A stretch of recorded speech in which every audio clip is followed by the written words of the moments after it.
अनुगुल जिला बरपाड़ा ब्लॉक अंतर्गत बलराम प्रसाद केन्दुपाटना ठारे चारि साई तौलिक वैश्य समाज आनुकूल्य कार्यकारिणी संबर्धना सभा अनुष्ठित हो जाइछि। उक्त कार्यक्रम में सभा कार्य आरंभ पूर्व प्रथमे समस्त अतिथि परिचय प्रदान करा जायतिला, परे प्रदीप प्रज्वलन करी सभा कार्य आरंभ होगा सहित छोट पिलांको नै सांस्कृतिक संगीत परिवेषण होइतिला। परे समस्त अतिथि मानक उत्तरीय सह पुष्पगुच्छ प्रदान करा जायतिला।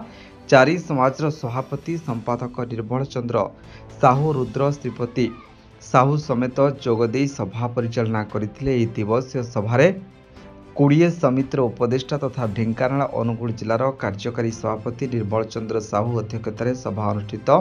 एथि सहित चलित वर्ष मैट्रिक परीक्षा उत्तीर्ण होइतिबा मेधावी छात्र छात्री को तैलिक समाज तरफ स्वागत समारोह करा जायतिला। महामनीष श्री उत्सव साहू, मदन मोहन साहू, कीर्तन सुबोधी स्मृति उद्देश्य अर्थ पुरस्कार प्रदान करा जायतिला। तैलिक जातिर गौरव, जातीय चेतना, संस्कृति विषय आसीथिबा अतिथि माने निज निजर मत व्यक्त करथिले। अतिथि गहन में संजय कुमार साहू, लिंगराज बेहरा, पंकज लोचन साहू, अंतर्जामी साहू, रासबिहारी साहू, सभानेत्री मंजुलता साहू, 500 रु ऊर्ध्व तैलिक समाज जोग देथिले।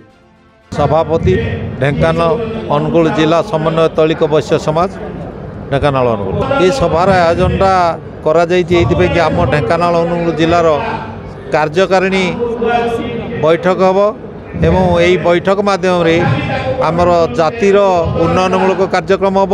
या भितर आमर शिक्षार प्रचार प्रसार पे पिला मानक आम पुरस्कृत करुचु एवं विभिन्न प्रकार राजनैतिक चिंताधारा नहीं आर्थिक विकास करूँ एवं आम समाज लोक मैंने किभली सबु क्षेत्र में शिक्षा क्षेत्र में एवं दान धर्म क्षेत्र में क्रीड़ा क्षेत्र में एवं बेसिकाली लोक सेवा किभली भाव में एवं आमर पूर्वपुरुष सूरी मानकर गौरवटा रक्षा करेंगे यहाँ हूँ मूल लक्ष्य।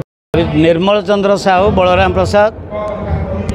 प्रसाद मूल साहिर सभापति, तालचेर 20 समितिर उपदेष्टा तथा ढेंकानाल अनुगुल जिला समन्वयर कार्यकारी सभापति। कार्यक्रम करिवार धर्म जे भविष्य में आम युवपीढ़ी जेतिकी परसेंट 66% रु 96% रु 97% जो रखिछंती तांकू किछि राशि प्रदान करने आमर मूल लक्ष्य एवं भविष्य में से माने जो टाइप आमरी जाति अलग पथरे न जाइकी आम निज जाति भितर जाइकरी भविष्य में बाहागर पुओ हो झील हो आम जाति भितर जमी बाहागर हवा से आमर मूल लक्ष्य एवं समस्तंकर यही उद्देश्य।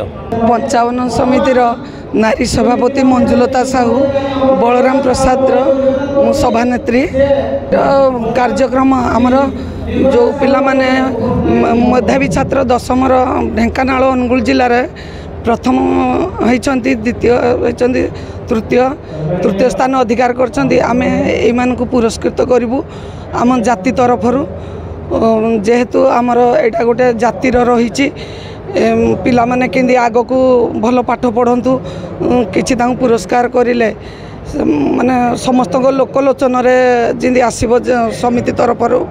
अनुगुल बनपाड़ू जगन्नाथ बेहरा रिपोर्ट, संस्कार टीवी ओडिशा।